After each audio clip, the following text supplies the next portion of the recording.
రామకృష్ణ గారు నమస్కారం. నమస్కారం సార్. యా, మీ జిల్లాకు సంబంధించినటువంటి మాజీ మంత్రి గారికి సంబంధించినటువంటి అంశం గురించి మాట్లాడుతున్నాం. ఎట్లా ఏంటి ఆయనకు సంబంధించినటువంటి అంశాలు మీరేమంటారు? సార్ నమస్కారం సార్. సుభద్ర గారు నమస్కారం అండి. యా, సీనన్న ఏలూరు సీనన్న నమస్కారం అండి.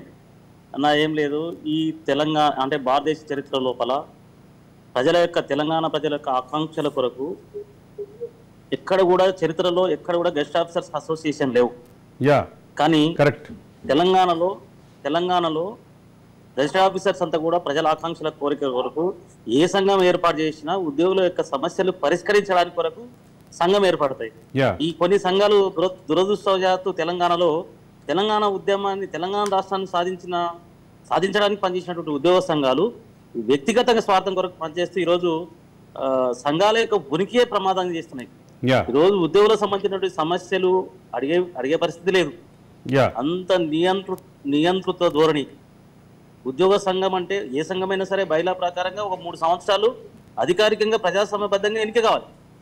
కానీ ఏ సంఘానికి కూడా పెట్టినటువంటి దాంట్లో ఏ సంఘానికి కూడా ఆనరబుల్ ప్రెసిడెంట్ లేకపోతే ఆనరబుల్ చైర్మన్లు ఇవన్నీ ఉండవు. కానీ దురదృష్టవశాత్తు ఏం మాట్లాడాలన్నా ఏం పని చేయాలన్నా అదుపులో పనిచేయాలి. అంటే ప్రజాస్వామ్యబద్ధంగా మాట్లాడేటువంటి పరిస్థితి లేదు. రామకృష్ణ గారు, ఏమి దాపరికం లేదు. మనం ప్రత్యక్షంగా డైరెక్ట్ గానే మాట్లాడుకుందాం. ఒక సంఘానికి హానరబుల్ శాశ్వత గౌరవాధ్యక్షుడు అన్న పదం నేను ఎక్కడా చూడలేదు. శాశ్వతంగా అధ్యక్షుడు ఒకవేళ ఉండదు, ఉద్యోగ సంఘాలకు ఉండదు. కానీ ఒకవేళ పెట్టుకోవాలనుకున్నా కానీ మినిమం ఒక సర్వీస్ ఆర్గనైజేషన్ రోజా రూల్స్ ప్రకారంగా సర్వీస్ ఆర్గనైజేషన్ ఎట్టి పరిస్థితుల్లో జనరల్ బాడీ మీటింగ్ లేకుండా, కమిటీలు లేకుండా, మెంబర్షిప్ లేకుండా, నాకు తెలిసి రాష్ట్ర చరిత్రలో ఈ సంఘం మాత్రమే మెంబర్షిప్ లేకుండా ఎవరు బుద్ధుడితో పేరు పెట్టుకుని నడిచినటువంటి సంఘం ఇది.